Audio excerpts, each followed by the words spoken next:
Hello, hello, hello, beautiful people, and welcome back to another episode of the USL Show. Um, Fun weekend, weird weekend. The East went chaos. The West decided to go chalk, except for the one that literally nobody wanted to go chalk. Um, and yeah, it was crazy, crazy week. Hey, USL Show kits came out. I saw a whole bunch of people with those. Those are fun seeing invade the internet. And Harks is out. RGV is leaving Texoma. That's a thing.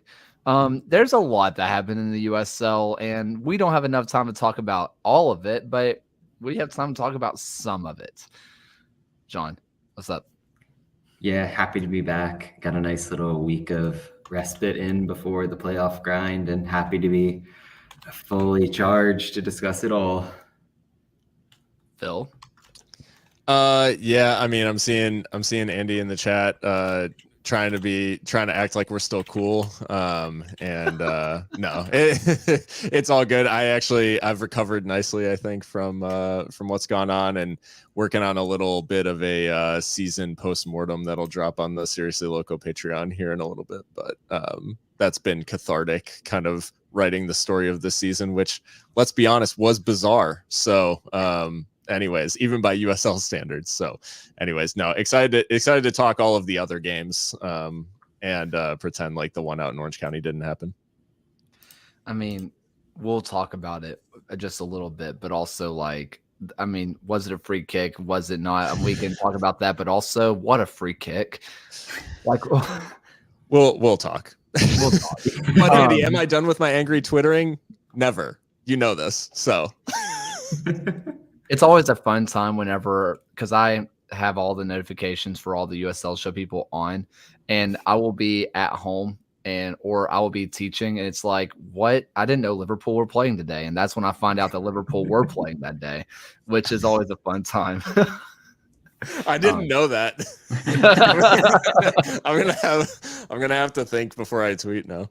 Yeah, I've been ruining Kaler's Sunday for about 30 straight weeks. Yeah. Liverpool again? Tottenham? What? Just constantly shit talking Crystal Palace from now on.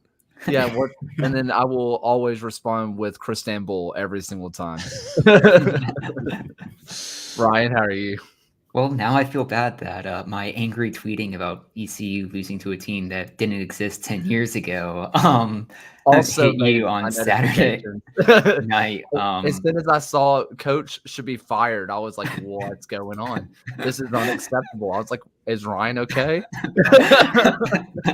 At the time, no, but I've made peace with it now, and I've just settled on none of my teams can all be good at the same time, and the universe is tipped towards balance of ECU sucks so that Tottenham can be okay. I mean, it's a balance. It's, it is what it is. Look, there's a lot. There's a lot to talk about. Let's just go ahead and go out to League One first. We're going to hit this one pretty fast, pretty quick, kinda, because it went chalk, but these were also pretty fun games where, Charlotte Greenville, it was a blowout in Charlotte's favor. I know what the numbers say. I know what the stats say. If you watched it, Charlotte won. That just dominated.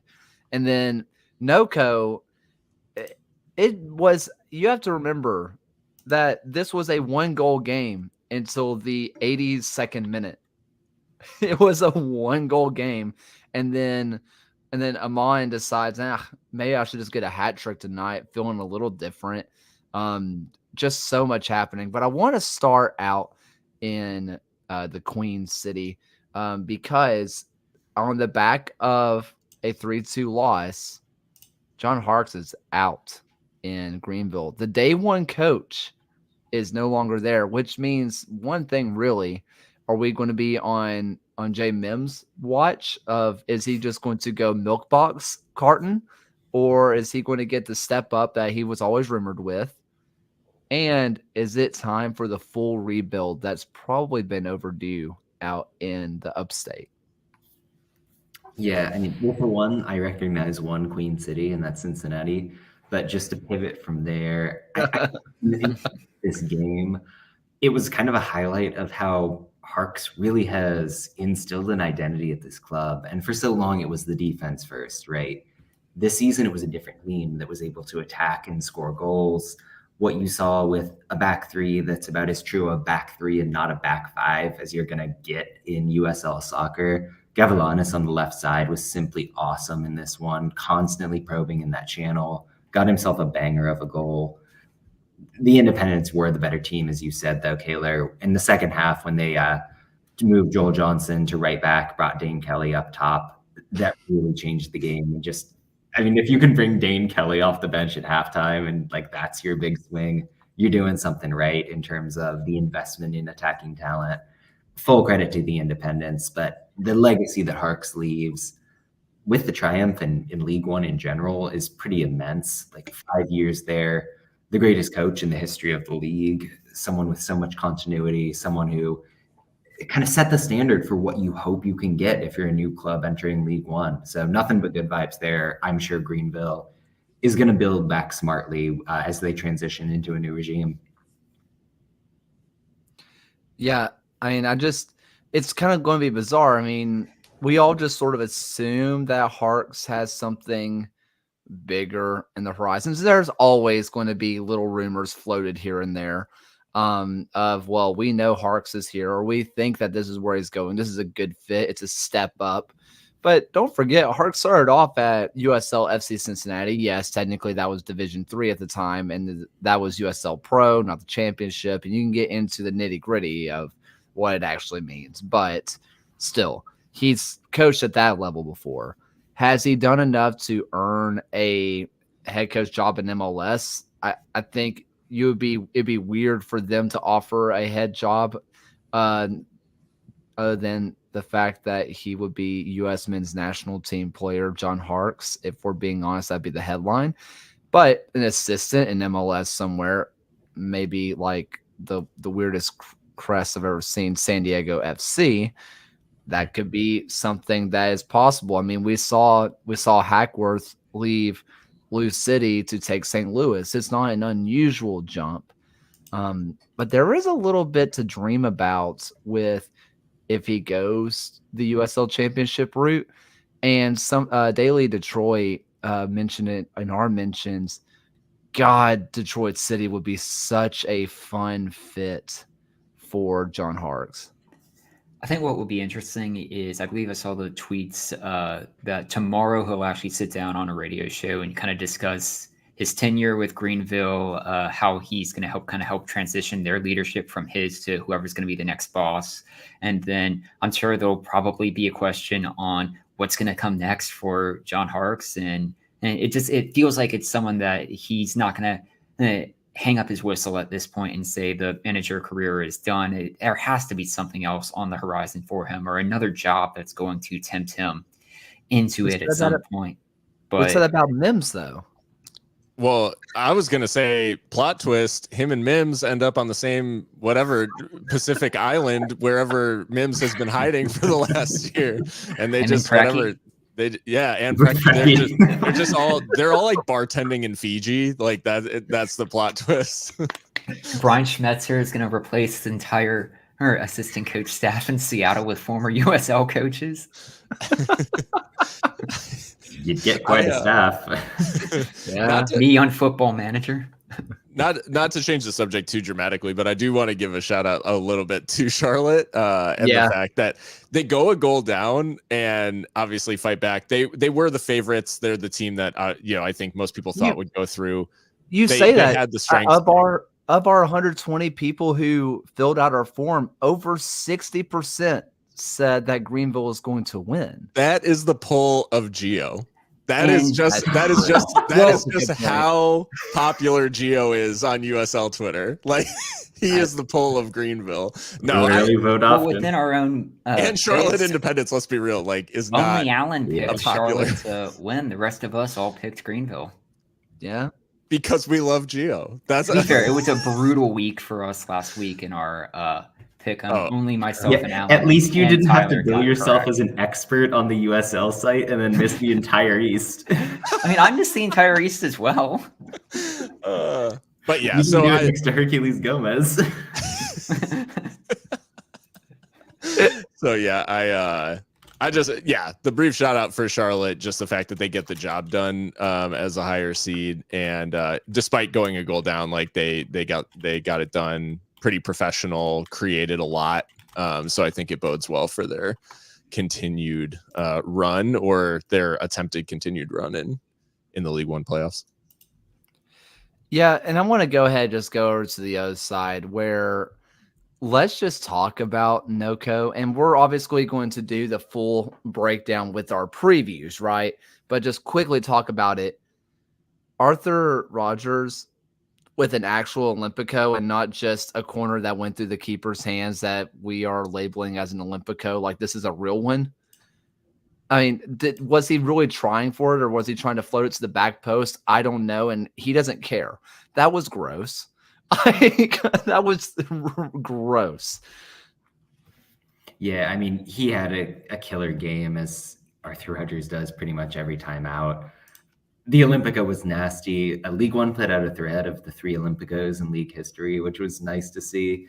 But what he did in the run of play, the kind of that 4-1-4-1, where he's the guy who just dropped between the center backs and kind of do the Aaron Malloy thing, where he's like getting end to end and facilitating constantly. So good. I do want to shout out Madison, who they had a lot of spark here. Cheney, the Curl and Payne at the wingback spots were awesome in this one.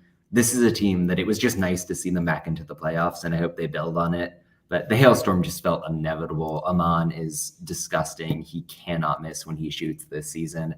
They're a team to watch.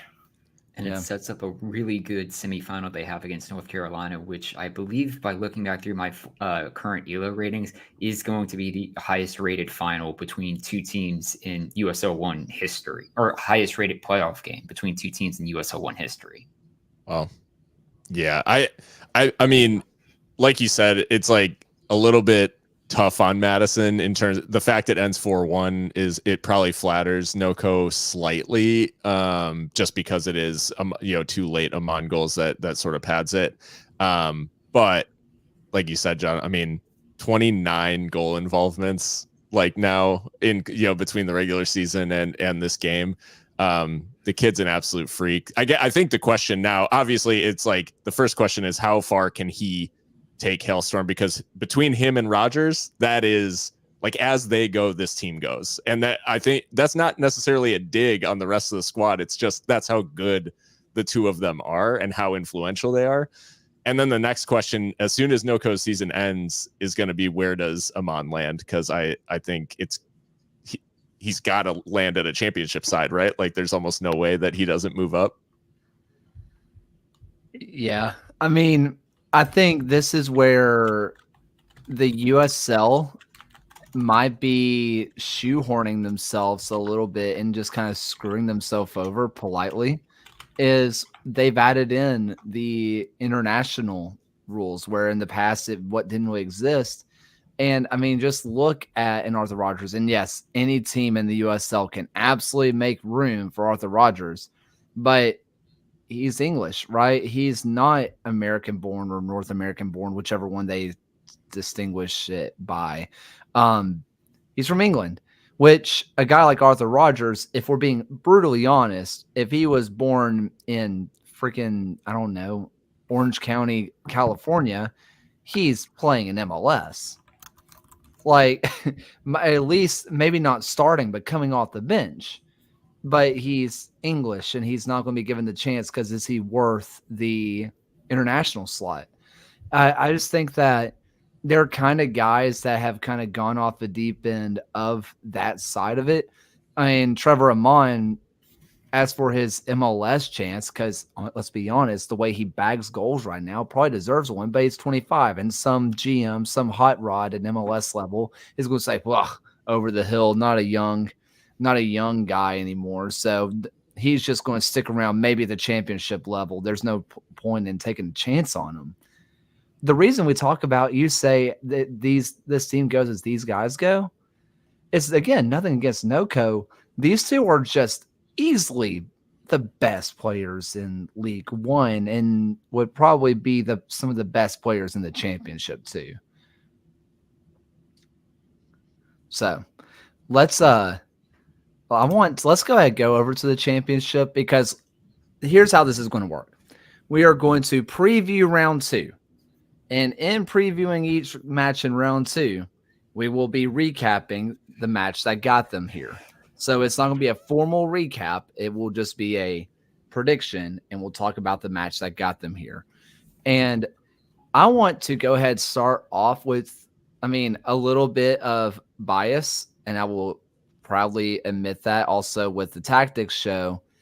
But the two blowouts, the only blowouts of the playoff, were Charleston versus Indy, and then Legion versus Tampa Bay. And we have them facing against each other, which is going to be a fun one. And to hear a little bit more about the Birmingham Legion win, the 3-0 win over Tampa Bay, we got John Morrissey, USL Tactics. Let's break this one down a little bit. The best performance of the first round, Birmingham used a 4-1-4-1 defense to shut down what Tampa Bay does best and get an upset win. You see the rowdy shape here, a 4-4-2 that often pushed Charlie Dennis narrow as the right winger to encourage overlaps and allow for interchange with one of the forwards, either Jennings or Williams, who would drop in deeper. You could also get a secondary movement inside from Jake LaCava on the left. Birmingham's response was simply to just play team defense and cleanly defend in every scenario.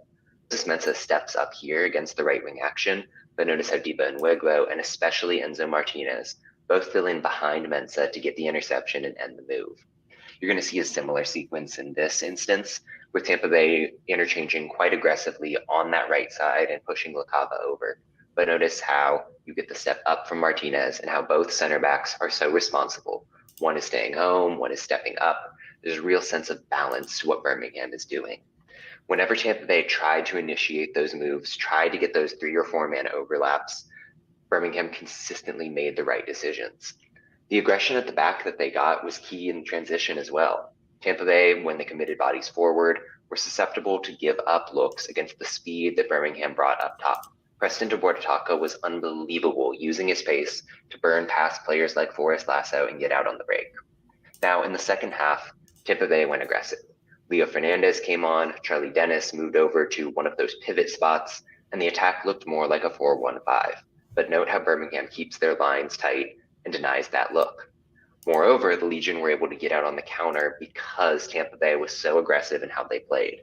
There isn't the rotation from the central midfield, and Nwigbo is able to get upfield, and then the Legion are able to work towards the weak side and get that third winning goal. Really, it was a front-to-back excellent performance for Birmingham, one that met the talent that this roster has had all season long. If they keep up this level, they're going to be a threat down the stretch.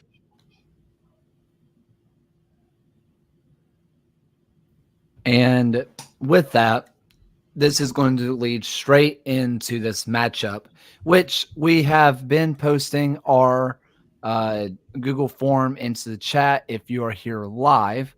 And we've gotten some responses. This one is one of the closer ones. And it's not shocking that 65% of the people believe that Charleston's going to win with a 5-0 win over a admittedly gutted Indy side. Meanwhile, Birmingham come out and they face the pretty much full strength Tampa Bay team that they could put out, and they absolutely batter them. But I wouldn't want to be, and I say I wouldn't want to be, I'm having to deal with this.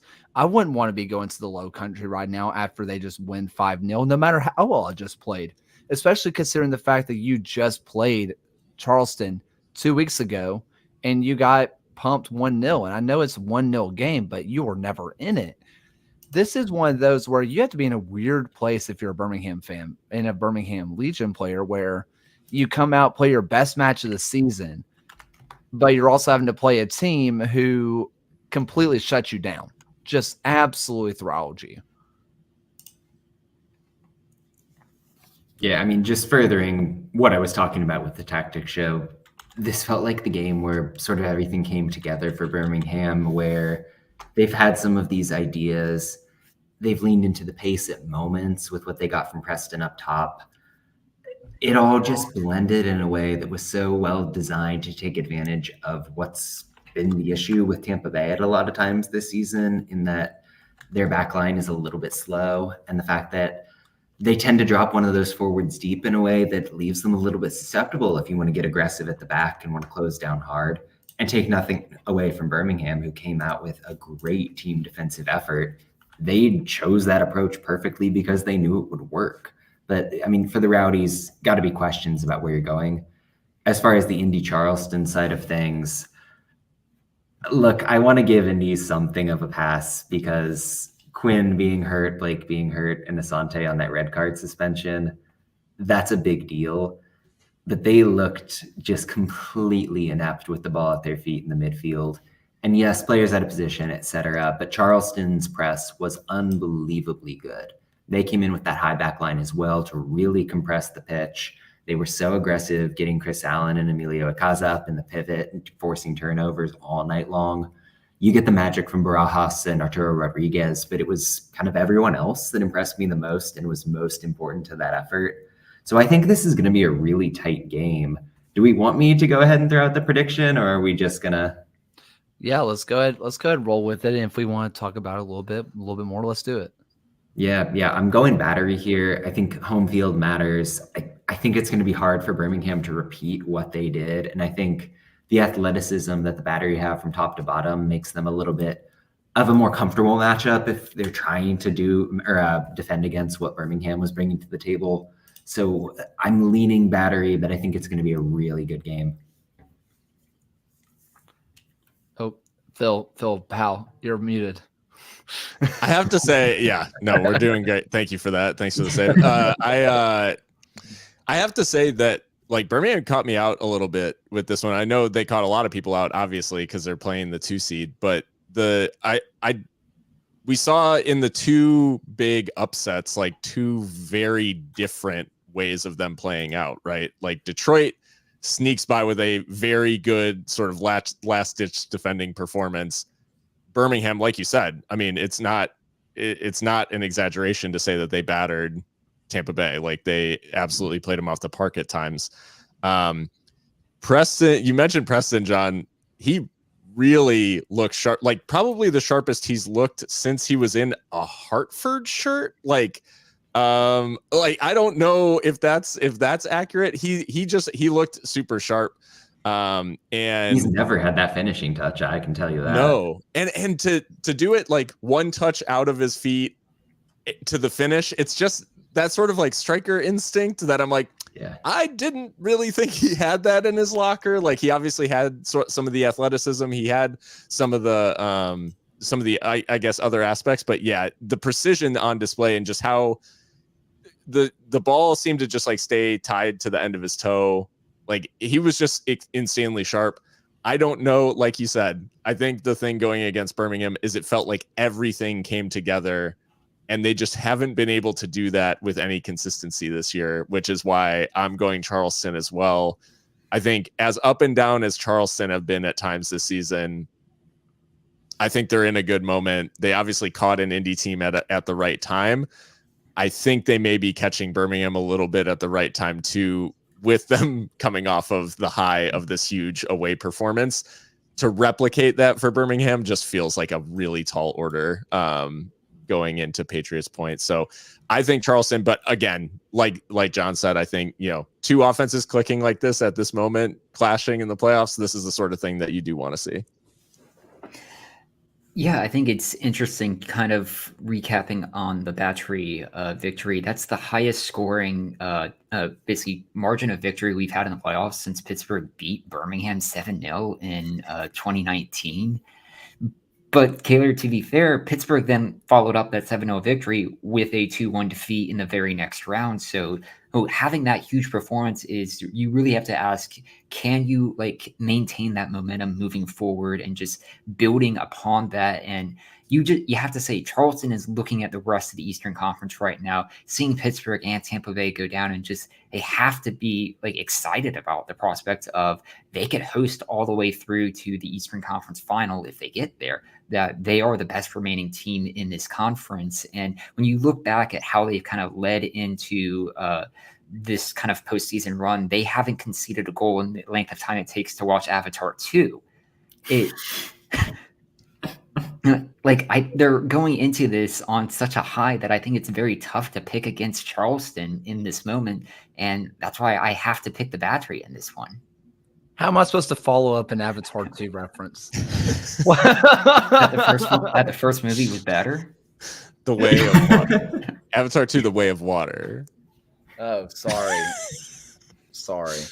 The one thing about this is Birmingham, the way that Birmingham played, I feel like this is weirdly one of the ones that I feel like they can replicate, because I didn't feel like any one particular player or all players necessarily played out of their skull. Like, there's sometimes you see the game where it's like they played perfectly, they couldn't do anything better. You mentioned Preston. Less than 2 minutes earlier, he absolutely zooed a better chance. He had a better chance that he completely screwed up. You saw Deba Nwigbo over on the left didn't exactly have the best game. He played well, but not the best of games ever. Juan Agudelo might have had his best game in a Legion shirt, though, if I'm being really honest. Him playing Cam, if he's going to be playing Cam, I want him back next year, if I'm being honest. There's still a lot of players there. I mean, Jake Roof had one of his best games in a Legion shirt, playing center back, which he probably should have been playing there all year long. This was a repeatable performance because it was a team performance. It wasn't just one player just going ape, right? I think if you're Birmingham, you're kind of pointing at one other thing, which is the last time, I can't remember the last time we had a goalie substitution that wasn't for penalties. And it was Matt Van Oekel going down with one of the grossest injuries I've ever seen. Matt, you're not watching this, but if somehow you do, please put not safe for work on your Instagram photos. Please. He put the whole gash of his leg on Instagram, unfiltered, which for people who are squeamish, cover your ears. A nice little 3-inch gash all the way down to bone that he's just like, I want everyone to see this. Here you go. And you're looking at Trevor Spangenberg and net, which I think a lot of Legion fans would say the best they played all year was with him back there. I think weirdly Legion fans feel like this one's repeatable. I'm doing the same thing I did last week because it worked. I'm picking Legion just so I can feel something, but I also wouldn't be shocked if Charleston absolutely thump Legion because Charleston is just that good. I will say too, Enzo really towed the line like early on. Probably one of the most cynical tactical fouls I've seen like in the league this year in the opening like 5 minutes. Yeah. And the fact he stays on the pitch is a little bit is a little like a minor miracle, I think, like over the course of 90 minutes. Because not because he did anything crazy, but just because it's Enzo, like he's gonna be in the mix, right? So anyways, yeah, that was that was like a sliding doors moment for me of like I'm like 85 minutes of Enzo on a yellow, that's gonna be tough. Like I gasped when he went in on that tackle. Like it was not red card worthy. There was nothing red card about it. It's just I gasped. It wasn't good, but it wasn't. Yeah, it wasn't a red, but it was definitely one of those where I'm like, oh man, Enzo might be on a journey tonight. And then he was fine after that. But yeah. Listen, for people who are fans of the West, we are going to get there, but the chaos did happen in the East. Okay. And we opened up with Legion Charleston because we obviously tactics show, but down goes Pittsburgh. And Highmark, or as Alan would say, as he's not here, the Room Stadium, over capacity, absolutely buzzing. And Detroit stood on their head. And Gasso, I I listen, if you're combining both, I think Arthur Rogers and Dominic Gasso just tied. I think those were the goals of the playoffs. If something beats them, it's a Puskas Award. Like, those were ridiculous finishes. Bodies in the way. Somehow none of them go through. Wait can't see it. And just Detroit stood on their head. And, I don't want to be like ring the bell, but we all said it. If there was any team that was going to take down Pittsburgh, it probably was Detroit because they had the defense to withstand. And if there was going to be any team that could make it 90 minutes and somehow get a miracle goal or make it all the way to pins, I think we thought that was going to be the route, and Detroit City that had the best chance of doing it. Well, they go out and do the dang thing. They get their wonder goal. And look, you're looking at Lou City, who concede early, like seconds. They get a goal back because Cameron Lancaster is inevitable. And Aiden McFadden hits the post. Somehow Lou City go through. And if you're Lou City, you're saying we always make it to the Eastern Conference Finals. But I don't care if they're the 8th seed. I think Detroit City might be the last team I'd want to face in the playoffs right now. If there's a team that's built for the postseason, I mean, it's Detroit, just because in the gauntlet of a single elimination tournament, you want to be the team that can grind out a defensive result for 90 minutes. It's just a more reliable way to get through that stretch than if you're trying to run and gun. And credit to Detroit, who got absolutely blitzed on XG terms. They gave up the better chances. You saw some Detroit people saying that they were the better team. Like, it wasn't the case, but that doesn't take away from the fact that when you've got Nate Steinwasser, you have the equalizer who can really make up for that fact. There are worries for sure that the offense is inept at this point. They've gone, almost 2 hours without putting a shot on net, basically, other than that insane Gasso volley, which, credit to the kid, what a clean hit there. I just don't know if it's going to be replicable against a Louisville team that, listen, they got outplayed by Memphis too. They blew it from the very opening kick, essentially. They were able to use some of that veteran experience to kind of ride it out and keep it going from there, get that penalty result.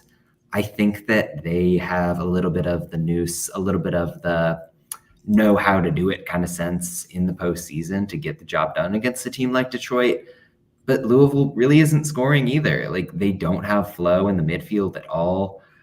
Even though Lancaster got the goal, I think Wilson Harris gives you a lot more as a kind of linking forward with some of the poacher instinct. Like, he's a little bit halfway between what you might want out of the various kinds of strikers you can throw into the mix.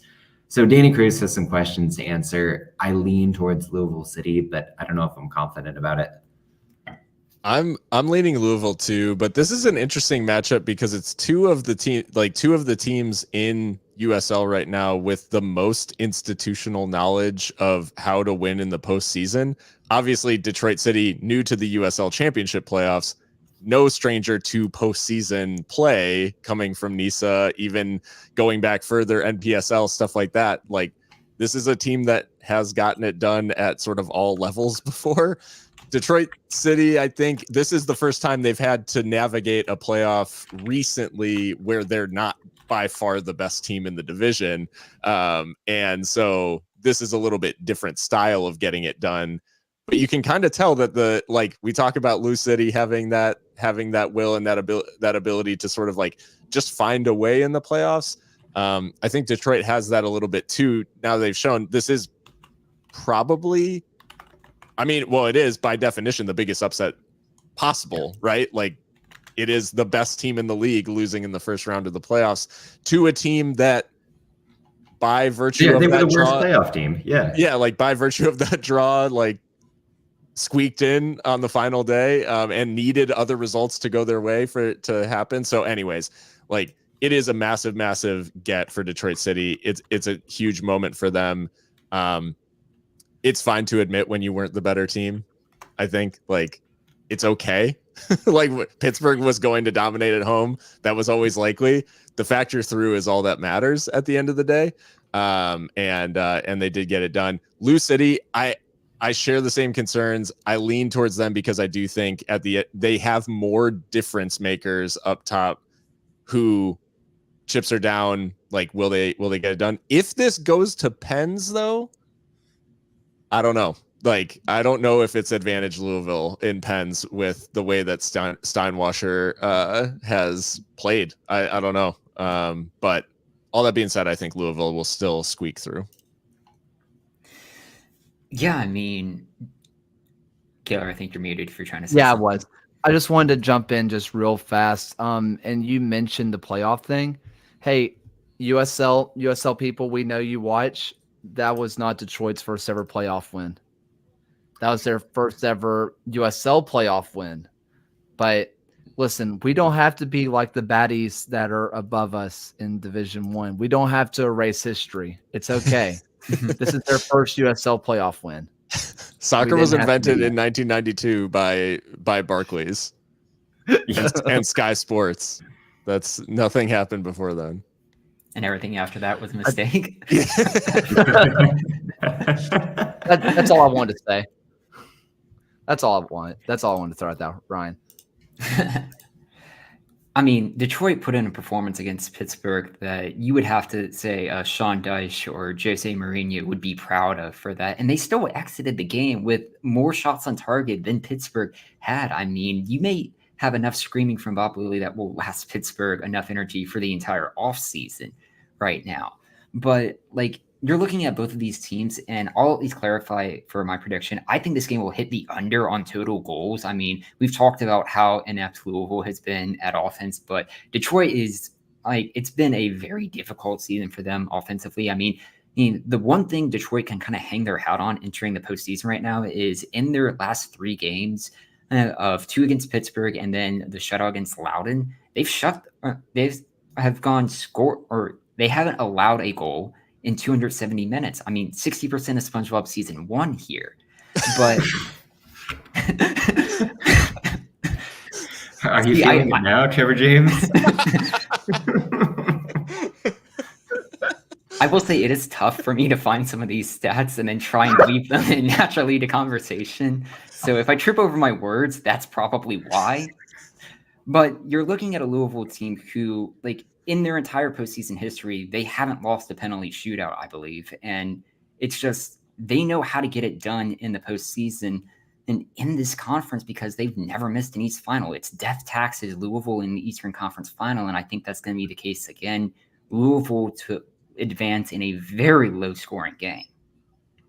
God, imagine it's Detroit City that ends that streak. Oh, That'd be absolutely wild. You know, the fan base will be really quiet about it. Yeah. Extremely humble. I mean, they're taking their college football team scandal pretty well right now. Which one? Yes. You know, one of them, I was like, that makes sense. People will do anything for the advantage. The other one showed up as a picture in my timeline. I said, what is this? What is this? You know, you talked about this goes to penalties. I don't want to be too harsh on a goalkeeper in penalties because you are designed to fail. That's the whole point. But some of those penalties from Zimla were not great. I was not very convinced. And it's not fair, but also You as real for quick on him, he kind of started the season hot and then ended like as bang average as can be, like by all the goalkeeping metrics. He got a lot of hype preseason. I don't know if, I mean, I would have gone back to Kyle Morton as soon as he was healthy, but that's just me.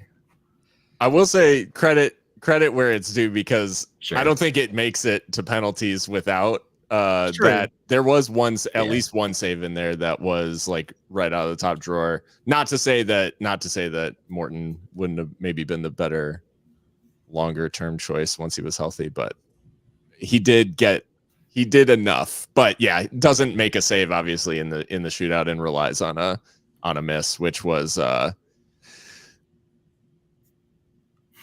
quite the moment, I guess. That was from a broadcast perspective, from a player perspective, like obviously gut-wrenching for a season to end like that on a penalty miss and for the player to really have all of it kind of land on his shoulders. and the way in which it all was called and everything just made it like 10 times worse, because it was the guy thought he made it at first and then realized, oh no, he's missed it, and that's it. And as they're like showing him head in hands, it's just like, God, this, make it end, like just like cut the feed. Yeah, that one, yeah. There's something to be said, and again, these next few, we're going to be able to breeze through them up pretty quick, just because most of them were kind of chalky, right? So we'll be able to talk about those fast. But with Detroit, we were the better team. I don't want to, or Pittsburgh being the better team, blah blah blah. I don't want to just like keep harping on that point, because I get it. XG counts in horseshoes and hand grenades. 0.07 means absolutely nothing, considering that it went in, right?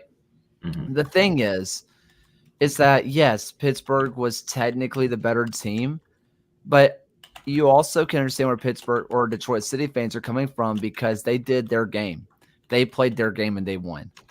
It's not like they were an attacking team who averaged, 2-3 goals a game, who was being shut down like this. They played their game. Detroit, there was nothing Detroit City fans had not seen before, week in, week out. They did what they do best.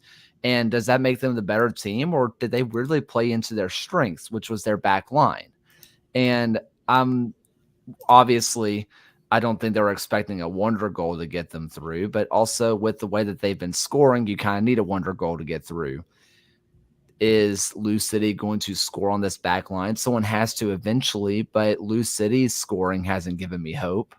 Is Detroit City going to score on this Lou City team? I mean, it's better chance they'll score on Lou City than they will Pittsburgh, but Detroit hasn't given me a lot to believe in either in their attacking.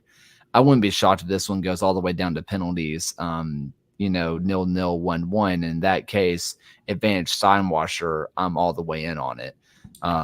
So that's where I am. And Alan, hey, I'm not alone in the kit. Hi. Yeah.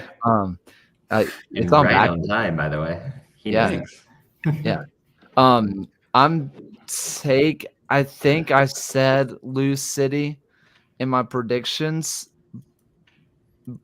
and I'm not sold on it. I think it's going to be one of those never-ending penalties, and no one ends up happy. I'm going to take Lou City since it's at home. If it was at Keyworth, I think I am slamming Detroit City and blocking it, but it's not. And if you're a Detroit fan who wants to feel better, just notice the fact that all of us really don't want to pick Louisville and are just kind of doing it because they always get the job done. Detroit very much is in this game. Yeah. Let's go ahead and let's do a couple of more East Coast, because yes, the West is admittedly going to be pretty quick, because that is kind of what it is. Or is that all the That's East? it. That's it. Yeah. We're done with Yeah. the East, yeah. Yeah, I forget that now that half the league has been eliminated, as it probably should have been the first time. It's easier to get through these. Let's go ahead, go to the West, and right on time. Alan, we talked about this last week. Well, I don't think you were on the show. Maybe you were. I don't remember. But we said that San Diego Phoenix was going to, yeah, you were here, was going to be the most entertaining game. It was going to be goals galore. These teams don't really like each other. The fans don't like each other. It shapes up to be the perfect storyline. And look, the story in the end is going to be the fact that San Diego Loyal are no more. That is the storyline here. I'm speaking as an outsider. Nobody wants their team to end. I think we all know that this is very much kind of underhanded, but also if there's a match for your club to end on, that's as exciting as it gets, as gut-wrenching as it gets, and frankly, it's as fitting as it gets with how gut-wrenching it was. Phoenix has probably the best attacking 3-4 in the league. It's gross what they have. And they're going to be going up to Orange County, who Phil, we'll talk about it. And Orange County, they did what they had to do to win. El Paso maybe got screwed over with the goal, and I think El Paso fans have every right to be upset. But also there is the other hand of, did El Paso do enough to win? It's a conversation. Either way, you still have Phoenix versus Orange County in Orange County, and it should be a pretty fun one. I mean, watching that game in person, I don't think I've experienced a sporting event quite like that one, Loyal versus Phoenix. The crowd was amazing. Like the whole, like people who don't normally participate in the supporter section songs were participating in the supporter section songs. Like the home side was clapping along. Like it was quite the amazing environment to be a part of. The ending didn't turn out the way I think Loyal fans wanted to, but it was one of the most entertaining games I've been able to witness in person. And so at least it wasn't Oakland last year where you had 42 red cards and, the team didn't display what they were about on the pitch. Phoenix was just a little bit better. And there was a couple mental mistakes that led to Phoenix goals. And that's playoff soccer, right? Like the margins are super thin. It's one play here, one play there, and your team's done. So I've had a little bit of time to process, but it's still very much a grieving process, very much like an end of a relationship. Or if you've gone to college, it's in a college where you're probably never seeing these people again or a large group of them again. And the fact that there was a community that was built around this team, and you got to experience that, I'm sure everyone feels very similar to the teams that they support. And one hell of a game. 90 minutes wasn't enough. And so we saw a game and a half when we should have seen one. And so, looking back on it, I think I'm going to have a lot of positive memories and, gutted, but that's also sport, right? Like more often than not, you're going to be gutted than excited. And so you got to do it at home. So you got to say goodbye to a lot of people versus if this happened in Orange County or wherever they went on the road the next couple games. And it happened, I think it would have been a little bit less of a thing. And I mean, tip your hat to Phoenix, right? Like they withstood a pretty intense environment and scored 4 goals and played their game. And I think this is what you want from playoff soccer. You want 2 big teams throwing haymakers at each other and not backing down and not playing it safe and not playing for the draw. Like both teams are playing for the win. They were gassed. Like that last 15 minutes, you just saw them put everything onto the pitch, which is probably why I went with OC is, Phoenix went through in a very emotional win. And, OC, that game, you can make an argument either way that, El Paso got maybe a little bit of hosed, but, did they do enough to win regardless? It's USL, you're gonna have to overcome a bad call here and there, right? That's just the nature of the beast, and so that's why I'm going with the Orange County over Phoenix. I think, an extra day of rest. It was a Sunday night game, which means they're not going back to Phoenix until Monday morning, so they're a day behind. And I was really impressed with Phoenix, but I think Orange County at home is gonna be the pick on that one. To bring it back to predictions. Yeah, I want to kind of quickly go over to Phil to talk about Orange County, El Paso a little bit. Because, we talk about El Paso kind of getting hosed on the call.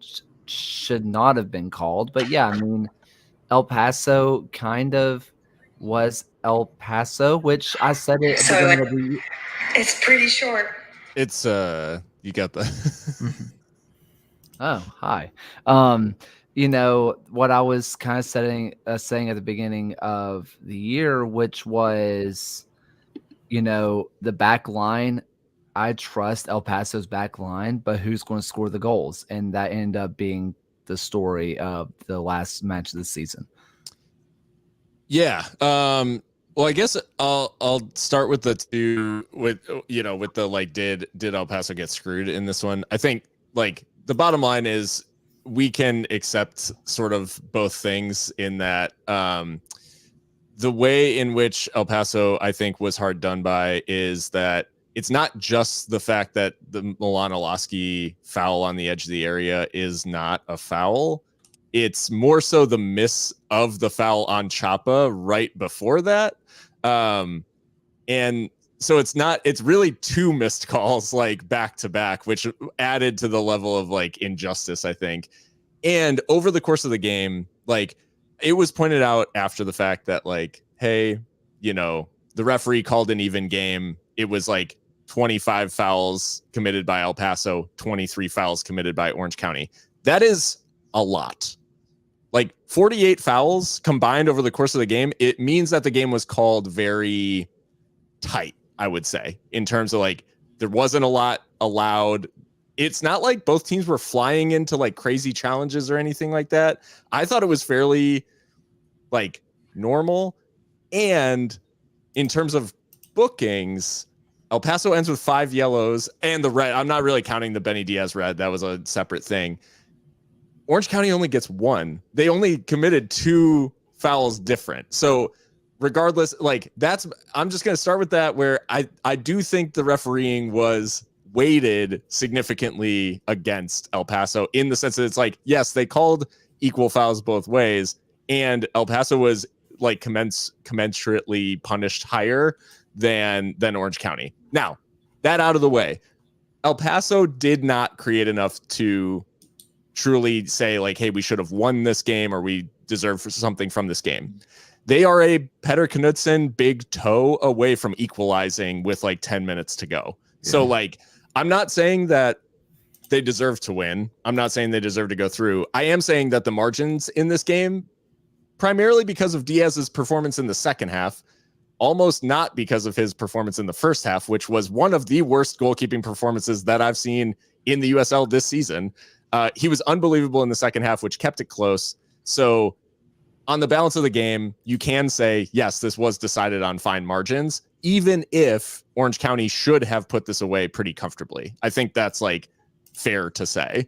And Pittsburgh, the Pittsburgh-Detroit game is what I'll use as the example of like, yeah, if you want to say like, did Detroit do enough to win? It's like they had one volley like find its seeing eye like through a crowd of players. Barring that, like there was no, so anyways, it's like the game was decided on fine margins. At the end of the day, Orange County deserved to go through. On the Olaski free kick, I will just say I put some blame for this goal on Benny Diaz because you should not allow a guy like Milan Olaski with a shot from just outside the area. You're thinking, okay, I set my wall up and I'm going to force him to go up and over the wall. I'm going to completely surrender that side of the goal, right? Because if he's 18 yards out, he's got to get it up over the wall and back down under the crossbar. That's the harder strike, right?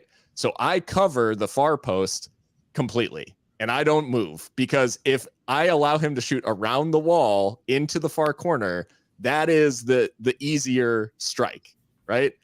He doesn't have to get it up and down. He doesn't have to, and he doesn't even put it really all the way in the corner because Diaz is diving for like preemptively cheating for the ball up and over the wall. So all that being said, I think there's a lot of blame to go around in this, whatever. El Paso did not deserve to go through. Orange County, I do give them the edge above Phoenix, similarly to, or wait, no, I actually picked Phoenix. I lied. Here's the thing. What we underestimated, or what many underestimated, I was thinking, okay, Loyal have this crazy energy behind them because of it is the end, right? Like they have this insane energy. What I forgot over the last couple of years of Phoenix is their ability to be the villain. Like that Phoenix has insane villain energy going back many years, and it's back now, which is a little bit scary. And it's like, oh God, are we in, to borrow from Ryan, which Avengers movie are we in? Are we in are we watching Endgame? Are we watching Infinity War? Like, how are we going to leave this theater? Because we might leave it crying. Like that's where we might leave it, and half of the world is gone. So, anyways, that's my thought. Is Phoenix just like rides this villain arc to another win? So something that I go through my phases of obsessions, but I've always had the obsession with goalkeepers, right? And I think what happened with the Benny Diaz free kick, this is going to sound crazy. It's just outside the box. What, maybe 22, 25 yard free kick. Super close, right? I think he put too many people in the wall. Straight up. I think 4 people in the wall is too much. And here's why. Look at how many people end up joining the wall beside it. You have a 5th El Paso player beside the wall. You have 2 Orange County beside. When the shot goes in, it essentially becomes a 7-man wall between El Paso, Orange County. Benny Diaz has no idea when and if that ball is shot. He has no idea where it's going. He has no visual. I think if he goes 3-man wall, puts them onto the far post and says, you can beat me over the top, I'm not going to be able to get there anyway, and gets a better visual on the ball, I think he saves it. But since he essentially set up a 5-man wall with a 4-man plus man gap man, and then the El Paso players filled in the gap and then condensed the wall during the shot, he had to deal with 7 players. He had no idea where that shot was going. He had no clue. And I don't think it was a goalkeeping error in his preemptive decision-making. I think his preemptive decision-making came because he put too many people in the wall to begin with, had no idea when and where that ball was going. I think that was his mistake. I think you can easily say, well, he should have gotten to that ball because it was right beside him. I think his mistake was how he set up the wall entirely. That's what I would hang my hat on. Maybe some USL or professional goalkeeper would disagree with me and say if it's that close, you always put 4 because you bet on him putting it into the bottom corner. But also, if I am going against one of the best strikers the USL's ever seen, I want to see where that ball is going. I want to be able to see it because he can place it wherever he wants. For me to have a chance, I want to be able to see it. But that is just me. Ryan, who do you have winning Orange County versus Phoenix? I think both games last round were incredibly interesting. I mean, hats off for San Diego for the final performance that they've put on. I at least wanted to bring up that the graphic that the supporters group posted at the end there of the dog lying down in front of the San Diego grave was very heartfelt. It actually reminded me of my favorite Futurama episode, Jurassic Park, which great show, and great episode. But yeah, that's a tough way to end. Like I recall when Wilmington had their final match, we played against Richmond and then didn't know what our fate would be for the next day until Bethlehem came out and broke our hearts and said we missed the playoffs by a single spot. So yeah, tough match. But for this matchup ahead, I think for me, this is the most interesting one of the round. I think it's 2 pretty evenly competitive teams. What's interesting here is that in Orange County, you have in their last 10 home games that they've only had 1 defeat, and that's to Colorado Springs. But 11 home games ago, you saw a Phoenix Rising team go into Orange County and win, but back in May. I think Phoenix does a really good job at playing that heel, playing that villain, and that's kind of what Phil kind of alluded to here. I'm going to back Orange County because I said pre-playoffs that they're going to be playing Sacramento in the final of the West, and I still want to back that. But I'm still not incredibly sure on who's going to win this one, and I think Phoenix is going to have more momentum entering this game. I think, honestly, for me, this one's going to come down to the fact that this is Orange County versus Phoenix, and the stadium is just going to have juice. like there are USL fans who remember what villain Phoenix is. And I think the fans are going to show out for this one. I think this is going to be home field advantage. I do think that Phoenix are buzzing, but with Allen, what he said, a little bit less rest. Also, they come off one of the most emotional victories you could probably have. And you're having to go back within, I don't know how close all South California is together. It's probably 5 hours apart when you put in traffic, but it's actually like this, whatever. You're having to go back to the same region of the crime. And I think there's a little bit of a villain arc to it, but I also think that Orange County at home does enough. I really trust this team. I'm taking Orange County. Yeah, and just to slide in with a quick bit here, I think Phoenix really deserves some credit for kind of overhauling what they were doing. They've been playing with a back four a lot recently. They've always been using that Trejo Arteaga starting pair at striker.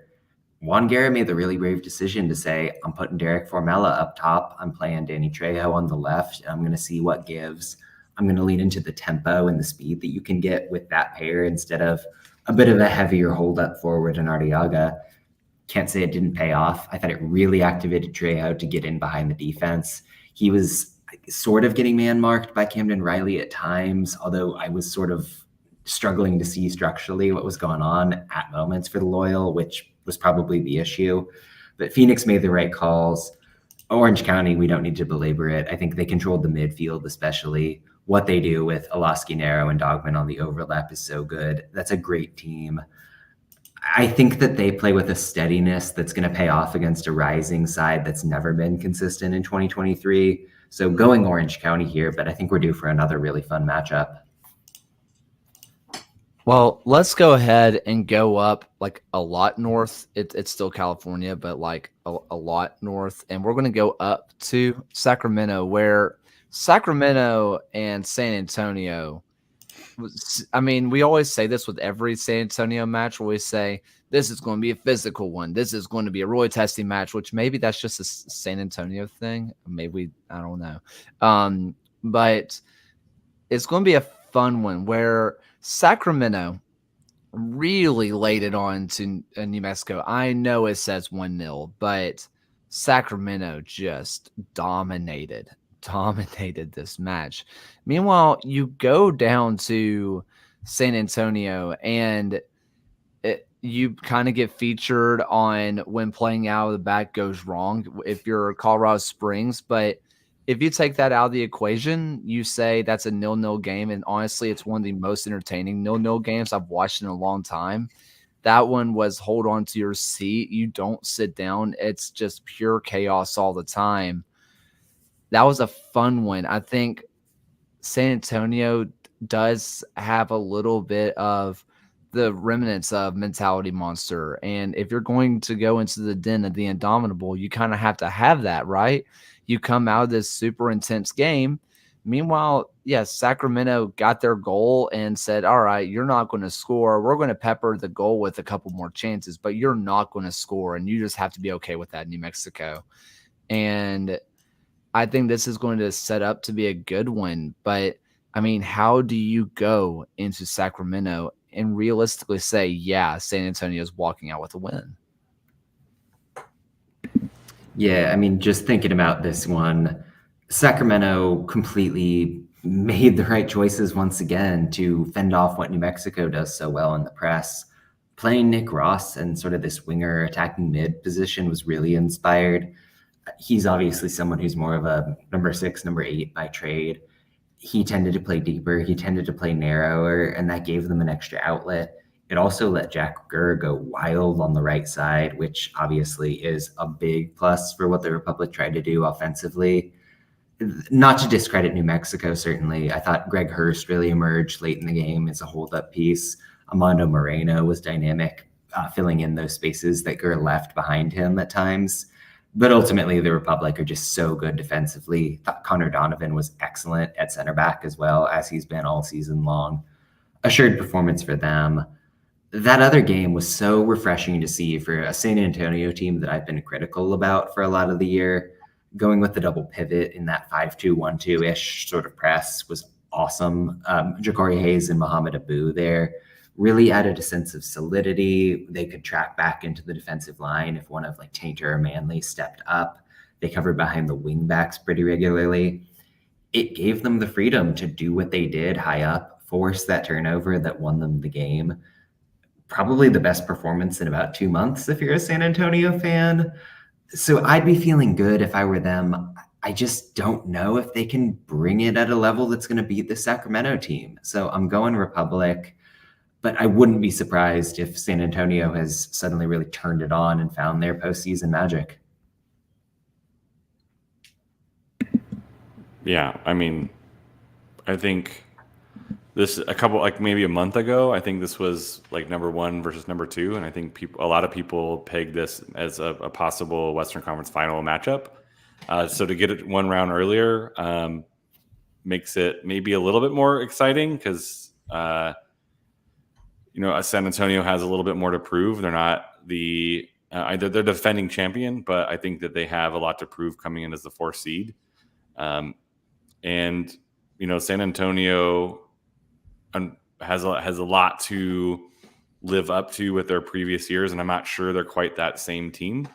And then I think Sacramento, maybe in the previous year's playoffs, maybe haven't been as successful as maybe they should have been, but they have had a great season, and I'm going with Sacramento. But if Detroit can go into Pittsburgh and get a win in Highmark, then San Antonio can definitely go into Sacramento. But Sacramento's going to be ready, well-run team, and I just have to go with them because it's Sacramento at home. Yeah, I mean, I'm thinking if Sacramento don't get drawn into sort of like San Antonio's madness, then like they'll probably be fine. I back them to for cooler heads to prevail basically in Sacramento. That being said, it is I think like what we saw from San Antonio, I was expecting maybe it to be a little bit more chaotic. The fact they keep a clean sheet is a credit to them for sure. But I don't know, this one could get weird. I guess it feels so like these 2 1-0s heading into play each other. Maybe there's a little more chaos in this one, but no, Sac Republic they haven't given us any reason to doubt the fact that they are going to go in and be professional and get it done. But yeah, I'll be interested to see, I guess, what sort of chaos San Antonio injects to try to shake this solid Sac Republic team.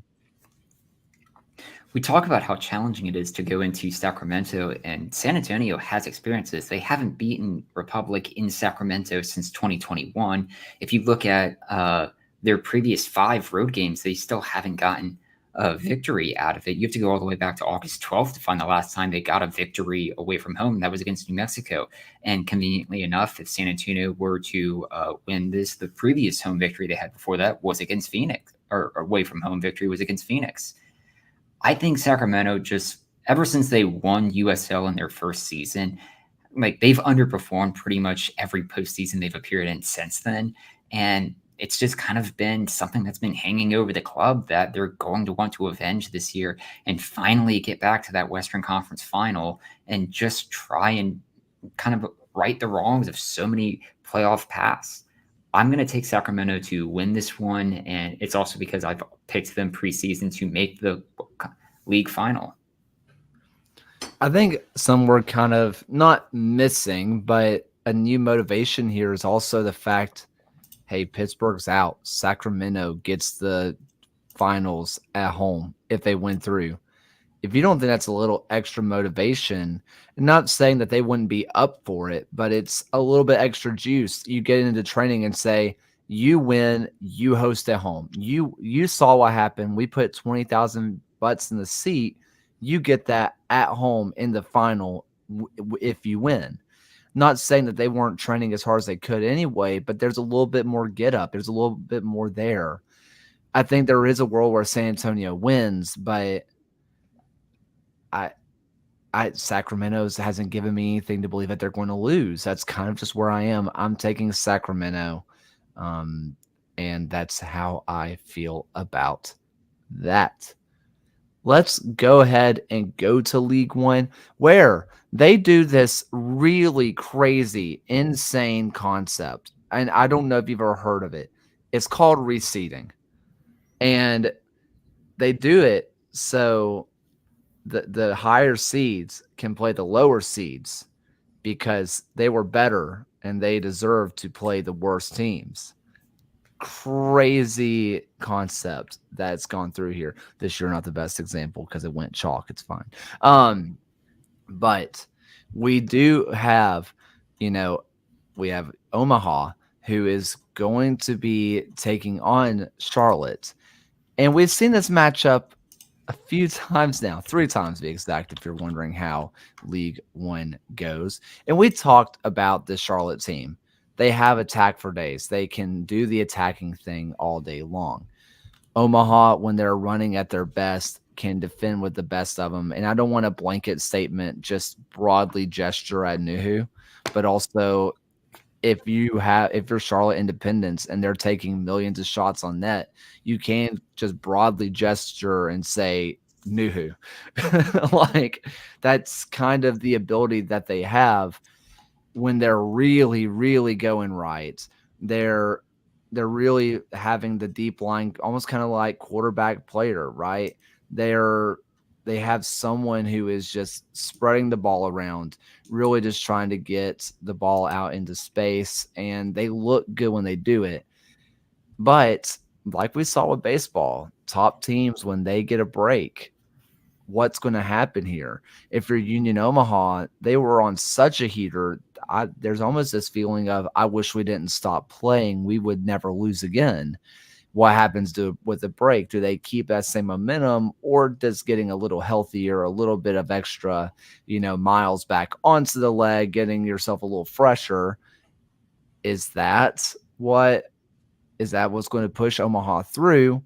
Or did they get cooled off by the break and Charlotte absolutely comes out guns a-blazing and just puts up another 2-3 spot? I think the way that Charlotte is so dependent on a ton of interchange, getting the fullbacks really high up, committing to such an offensive brand of soccer, kind of plays into the hands of an Omaha team that has shown time and again they can do it without much of the ball. They're very good about sitting fairly deep, absorbing pressure, and then hitting you where it hurts with that anchor of Steven Dos Santos as a hold-up player, with Connor Doyle spraying passes from deep. Omaha just has that magic about them this year where I really don't see them dropping this game. It always felt like League One in 2023 was a proposition of 3 teams that could really go and do it. And Charlotte just doesn't have the organization you want at the back for a team in a playoff format. So great season for them. Good to see them get a playoff win, but Union Omaha is going to take the victory here.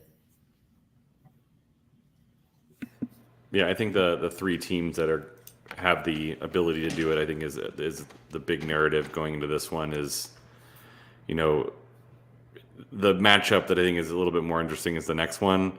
But Omaha, I think you just have to roll with how good they are compared to kind of Charlotte not being, I don't think, in that same class of team. But again, it's playoff soccer, so weird things can happen. So it's not like a absolute, but I'm locking Omaha to win this one. Yeah, Dom Casciato's Union Omaha flying. Dos Santos, Meza, Heel, Doyle. These are the sorts of guys that you want at the business end of a season. The numbers speak for themselves, and they're not the only ones in the sense that, like, Omaha spread their playmaking across a large swath of their team. And while, Doyle and Heel definitely have like a bulk of the assists, there are like 6 or 7 players on the team with 3 or more assists this season. Which it's spread out. They have a lot of different ways of getting it done. And it's just the sort of team that you back to do well in a playoff matchup like this, because if plan A doesn't work, they have plan B, C, D, and they always seem to find a way. Plus, they're on a really good streak of goal scoring form to end the season. The one question mark maybe is does the bye week help or hurt? And does this prep for Charlotte, the extra week of prep, give them an edge, or does it dull their edge a little bit? But I'm still picking Omaha to get it done and make the final. I mean, Phil, you mentioned the just goal scoring form that they had. I mean, to end the season, how they've done, they haven't been shut out since Lexington did it against them on July 22nd. And then since then, they not only scored so much from that point of the season, they remained unbeaten. Basically, they've been unbeaten since Twitter changed its name. Like in that previous time, I mean, they only had one match where they scored less than 2 goals, and that was they only had 2 matches where they scored less than 2 goals. The final against Madison 1-0 and the 1-1 draw against North Carolina. I find it just so difficult to pick up against Union Omaha right now. So, I mean, you have to pick them to advance to go to their 3rd USL 1 final in 4 seasons. And they honestly, for my ELO ratings, are gunning for being one of the best teams the USL 1's ever seen. If you want to go back and just to put in perspective for any of our listeners who maybe are just championship only people, to put in perspective the run Union Omaha has been on. If you go to the midway point of League One, there was League One put out an article where they invited the experts from all these different kind of things. And there were multiple people who said Union Omaha was going to miss the playoffs for the first time in their club's history. And that was one of the more mild takes of the predictions. They won the Players' Shield. One of the most sane takes of the time was Union Omaha was going to miss the playoffs because they were horrible. And they won the Players' Shield. They're ridiculous. And I think if you're Charlotte, I think you know that you have the firepower. You know you can do what you're going to do. But like Phil said, who are you going to choose to shut down for Union Omaha? Because in all reality, if you're Charlotte, your defense kind of has to pick one. They're not good enough to really go man on man. You kind of have to pick someone to shut down. Who do you pick? Because you still got 4 other guys that can and will beat you. I am locking Union Omaha, and I feel good about this, which means that Charlotte's absolutely going to win. Let's go ahead and go over to what we said is probably the more compelling match, and is these, according to the people who have filled out the Google form, fill it out. We have this is our 2nd closest match according to fans. The first closest being Orange County versus Phoenix. That one only being separated by 2 votes. But this North Carolina versus Northern Colorado only separated by 4 votes into the favor of Northern Colorado. People really buying into what Northern Colorado did. We talked about it at the very top of the show. Northern Colorado, it was close, and at the very end, just absolutely laid it on Forward Madison. But people kind of forget that North Carolina did it this year. They had the defense that did it. They have the attack that can do it. They are a complete package. There's a reason why they were in the conversation of 3 teams who can win it all. Are you going to go with a team that is as hot as they can be? Because the way that Northern Colorado won is different than the way Charlotte won. Northern Colorado really laid it on Forward Madison and are really feeling themselves right now. But hey, North Carolina got some rest when they desperately needed it, if we're being honest here. How are we feeling? Yeah, these teams played about a month ago, and North Carolina got the 2-0 win. It's arguable if there's anything that's really changed in that dynamic. I guess Noah Powder has come on pretty strong for the Hailstorm since then. I'm going to be real honest that ever since Eamon Zayed owned us for all picking against them and going for Greenville, I've just automatically picked the Hailstorm just so I don't get caught out again. So that's what I did, and that's my complete logic here. I respect that. I'll be honest. I picked NoCo for the plot. I think it's a very interesting story. I don't have any like on the pitch reason to pick them, but I think it's a very interesting storyline. The Irvin Para story is also very compelling, right? You're talking about these, the good guy, bad guy elements of the story, and what uplifting story it would be to have Irving Para at least make it to the finals, right? And get to highlight the way he came back from what he came back from. And so, yeah, just for the plot, just for the stories, for the drama, I'm picking NoCo. As much as I typically love to pick along those similar lines, Alan, I am going for North Carolina in this one. And it's for more practical reasons. Travel in USL League One is tough. Going across the country and getting a result in North Carolina is going to be a tall order, I think, for this NoCo side.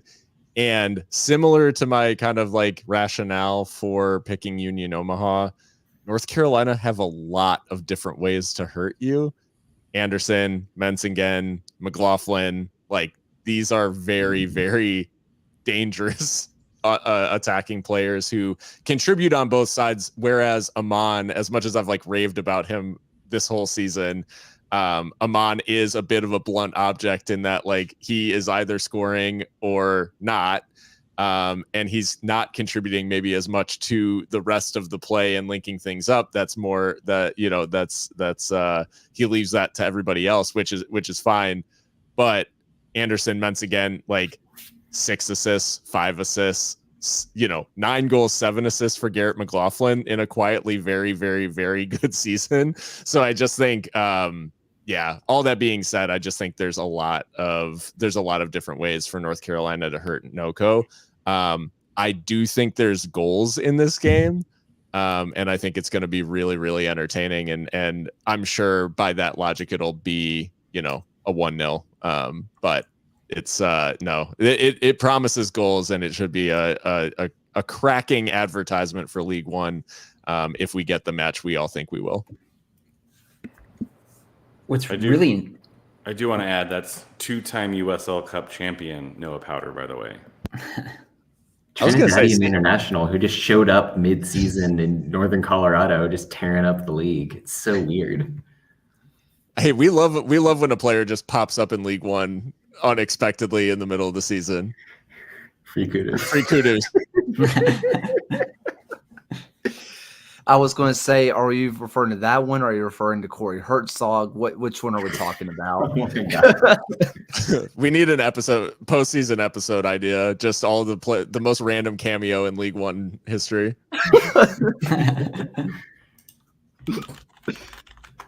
Ryan, when comparing these two teams, you almost wish that the hosting rights was flipped, because you have one of the league's best home teams in Northern Colorado with 11 wins at home this year, having to travel to one of the league's best road teams in North Carolina with 11 wins on the road this season. But like when you mention like Omaha's scoring streak right now that they have, North Carolina has been on a better one. I mean, you go back to June 10th to find the last time. Excellent, Kit. Yeah, free kudos. You go back to June 10th to find the last time North Carolina was shut out in a game. I think that form has just been really fantastic. And as Phil had mentioned, they just have so many ways to kind of go about the attack that they've had throughout pretty much the large portion of this second half of the season.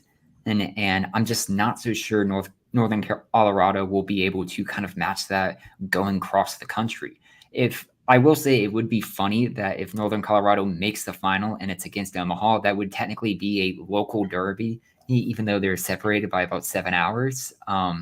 So another thing to root for, but I have to think North Carolina wins this match and still kind of goes on for the promotion push. I am going to be taking North Carolina. I said at the beginning, I really believe in what they're doing. This is another storyline to remember when we're talking about storylines here. We talk about the Northern Colorado, the ability for North Carolina to go from 2-time in a row wooden spoon winner to USL League One championship in one season is mental. It's not just one time wooden spoon winner. They did that 2 years ago. It's not, they even just did it last year. They were the easily worst team in the league for 2 years in a row, where frankly Tucson and Fuego existed and they were worse, to going to being title contenders. They still have a lot of the same team. And I think that's really exciting. You know, you mentioned McLaughlin. There's Jaden Cervania, who they've been kind of using him as a number 10. I know he is the number 10, but he's more of a winger, but they've been using him more as a 10. They have these guys that can really distribute the ball. I believe in what they're doing. Northern Colorado, away from home, has left a lot to be desired. I like what North Carolina's doing. I am taking the Railhawks, or whatever they call themselves now. And with that, that is all of round 2 predicted. And I normally ask about final USL thoughts, but I'm just going to present this one and try to briefly talk about it as fast as we can. RGV's dead? ? Yes, they probably are, but also we thought they've been dead for the last 3 years, so it's kind of like, are they really dead, or are they like the sort of dead? Is this the Incredibles? We're alive, we're dead, we're alive, but we're dead. Like, where are we? Yeah, I mean, like, one love from New York on the Toros, but like, that team has just never quite drawn the attendance you would want. They never felt like they had the consistent investment in terms of the roster that you would expect. They always felt like they were announcing their team a week before the season, relying on those late arriving loan players to get the job done. It stinks in that the Copa Tejas element of things is really fantastic, and I think that local rivalry is awesome for the league. HEB Park is a good facility. It seems like a market like Edinburgh, in hindsight, is just a better fit for League One, but whatever. I mean, I hope the team survives. I don't think they will at this point, honestly. I'm always curious, and it could have implications for Loudon, on how much did it change from them separating their relationship from Houston Dynamo, whether that was mutual or just kind of any behind-the-scenes stuff there. But it's fascinating to just kind of see what happened with RGV, and it's a fine stadium, and it just seems like a market that should continue on, even if it is in League One, and you just never want to see a club go away. But I guess to kind of look at it from a championship perspective, if we're losing 2 Western Conference teams this year, and who knows what happens with Las Vegas, I guess, is always a question mark entering every season. How is the league format going to look going into next season? Or if we're going to see the usual, is Tulsa headed back west? I was going to say FC Tulsa, welcome back to the Western Conference. This is a weird one, because I think RGV suffers from like the fact that they have a very, very intense hardcore of fans, and it's just never really expanded beyond that. Because I know, some of the biggest and most vocal like fans in like USL Twitter are RGV fans, and like it's never gone to that next level. I think, like you said, the facility is really good, and they tried the independent path of like, we're gonna break away from the MLS like kind of parent side, which I think was an admirable goal. And they never really put like any sort of weight behind that decision in terms of like you said, making those sort of last minute roster decisions, all that sort of stuff. Like, they never made it feel much different from how it was when they were, Houston Dynamo 2. Like that, it didn't change significantly enough for the people in the Rio Grande Valley to notice and start showing up. Like they do for independent teams, elsewhere in Texas. My one regret with RGV big time is the fact that I kind of wish that they had won Copa Tejas at some point, because then we would have Austin Bold, COVID-19, and RGV like all as winners of the Copa Tejas, which would just be like the most memeable trophy of all time. And for those who are wondering, COVID-19 is on the trophy as winning the 2020 season. So just anyone, if anyone's curious. Anyways, yeah, it's a shame, obviously, for anyone to lose their team, and that at the end of the, we have the conversation around Loyal. I think it speaks volumes in the way that Loyal got ahead of it, announced, and have done this whole end of the season celebration, basically, of the team versus how it's gone in RGV, which is basically rumors start to leak onto Twitter of, is it happening, is it not? And it just kind of speaks volumes about the organization, because we've seen the example of how to do it the right way. Not that there's a good way to do it, but the right way. And then this is, if a team goes with a whimper like this, then it's just a shame, because it's a disservice to those people who have invested a lot of time and money into the team. So yeah. Ryan, you just real quick, Alan, I know I saw you about to unmute real fast, but you kind of mentioned the Loudoun side of this, right? I think the difference between Loudoun and RGV is that, and I hate to say this, but Loudoun kind of has the minor league baseball thing, and they know the gimmicks to get people in the stands.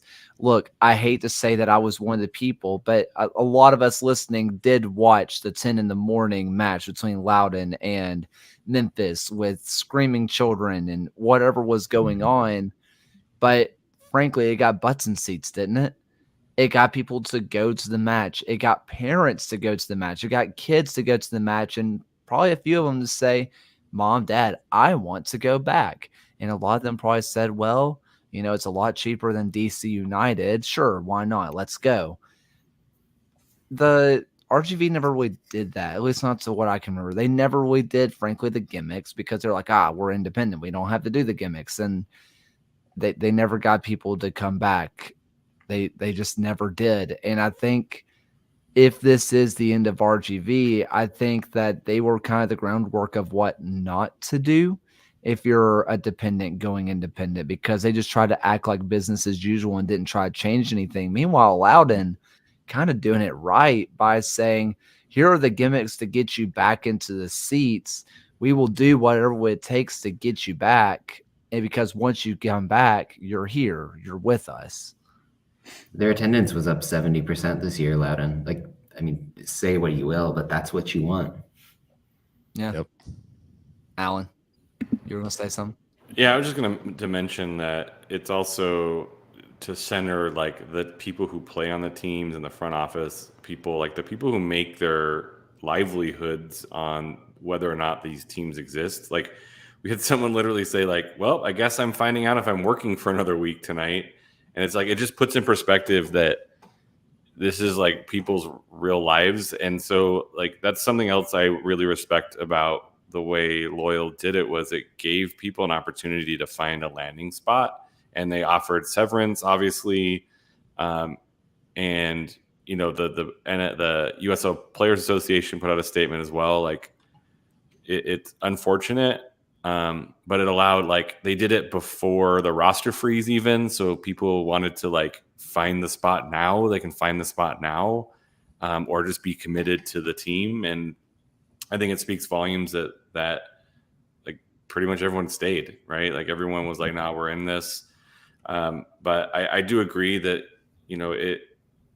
it's better to be like open and honest with your fan base and with your employees. And so hopefully the RGV folks if it does end up happening, we're told in enough time to like find gigs other places, as opposed to hearing rumors or listening to a random podcast to be told that your team's going away. Like, do it right. Like, respect the people who've put, and not just for the fans, but the people who literally like are basing their whole livelihoods and paying rent or mortgage or feeding their families based on, whether these teams exist or not.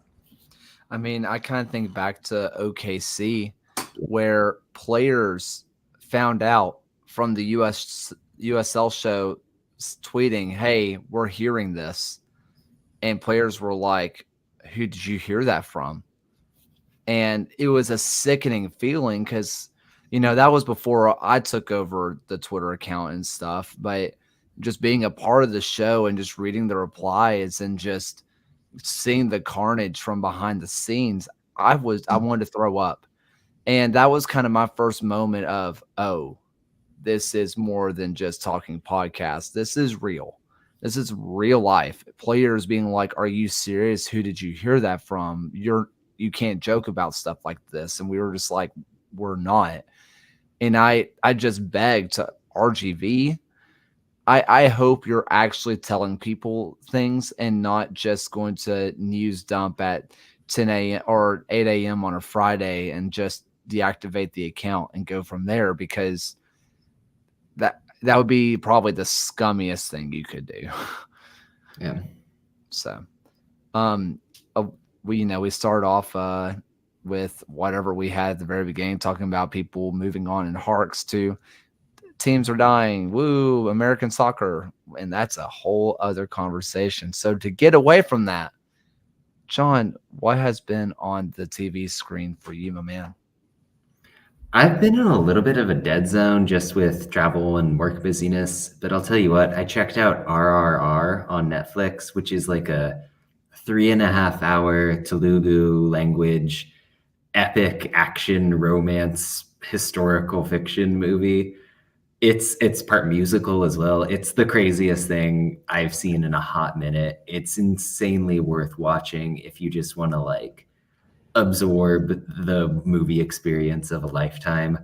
I mean, it just couldn't recommend it enough. The main song from it won the Best Song Oscar last year, so it's like got plaudits in that way.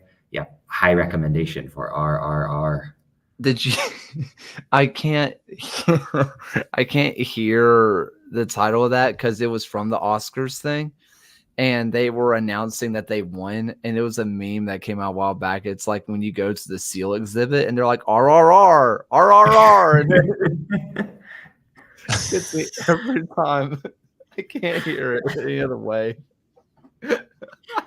That is the joke that somebody who teaches children makes. Yes. Yeah. Alan? We watched the Wes Anderson shorts on Netflix, which were highly weird but very entertaining for some strange reason. I'm a middle-aged white guy with a beard, so clearly those movies were made for me, specifically me.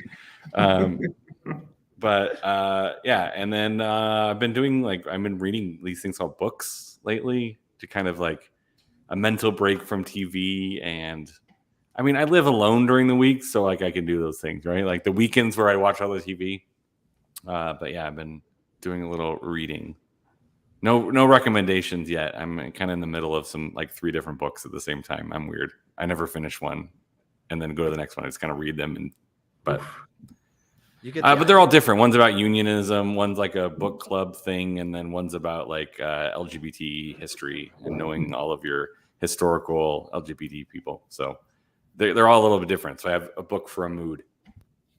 Sure. Phil? I guess I've been watching a lot of other sports at the moment. There's just been a lot of, we're getting to obviously the business end of the baseball season, which I think I talked about the last time I was on. I'm just glad I don't have a dog in the fight. And I'm still glad about that because it's been absolute chaos. I have found people's defense of the Astros really weird. I'm like, I don't want to see them in another World Series. I don't know why that's strange. But anyways, and then I was watching, I talked about Formula One. Well, they were in Austin. They were in Austin, Texas this past weekend. yeah, Kaylor knows because of the tweet notifications. But I was watching with jealousy as a friend of mine who I was in the Army with, and she now works for Salesforce, who is has a lot of connections with Formula One on like software and data analytics and all this stuff. Her team is closely linked with McLaren's F1 team, and she got to watch the race from their garage. Like they have like a second deck with like a full bar and everything. And so she was watching from there, like with the pit lane immediately beneath them. So I just watched her Instagram story in jealousy, basically, of this newfound sport. But yeah, it's I'm like, do you guys have openings at all on this team? But no, it was cool to see. And yeah, with Formula One at Circuit of the Americas, RIP Austin Bold, gone but not forgotten, as they drive circles around the old what Ryan pointed out in the private chat is now a parking lot that used to be Bold Stadium. So Rest in peace. yeah. Ryan? Nope, You're on muted. mute. We've done that a lot today.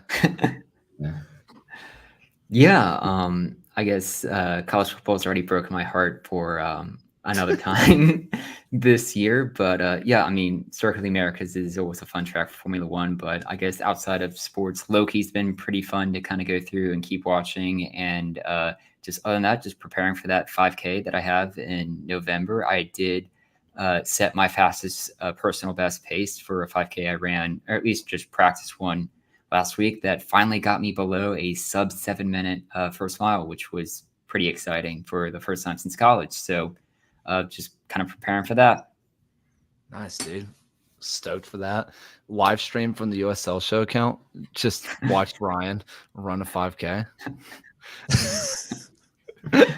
I'm not going to run with a GoPro in hand trying to. The chest harness just looking at his face. I'm not going to be that guy at 7:30 in the morning trying to do that. You have probably it's just going to be Alan, or not Alan, but oh my God, oh my God, where am I today? Andy. It's going to be like Andy in the chat, just being like, "What's up, nerds?" And then just like he's just going. Which Andy's going to have a real good time catching up on this conversation in about 15 minutes. So yeah, for me, I went to an Apple festival this last weekend, which ton of fun. Got lots of apples. I ate way too many apples for my own good. I bought like a giant peck of apples, and I've eaten way too many of them, and it's probably not good for me. I probably do need to go to a doctor and not the other way around. But it's fine. Have discovered a drink with apple cider. If you have a way to like steam milk, it's apple cider, oat milk, little bit of caramel, little bit of Irish cream, nutmeg, and cinnamon. And it tastes just like a warm apple pie. Just like it. If you want something warm and flavorful without all the caffeine of tea and coffee. Like a warm apple pie.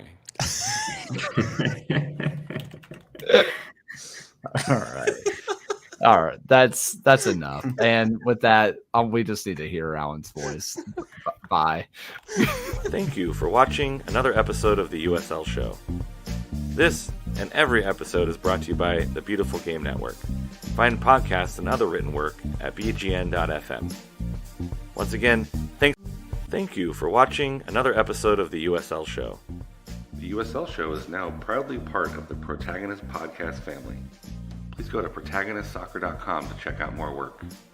Thanks for stopping by, and we'll see everyone again next time.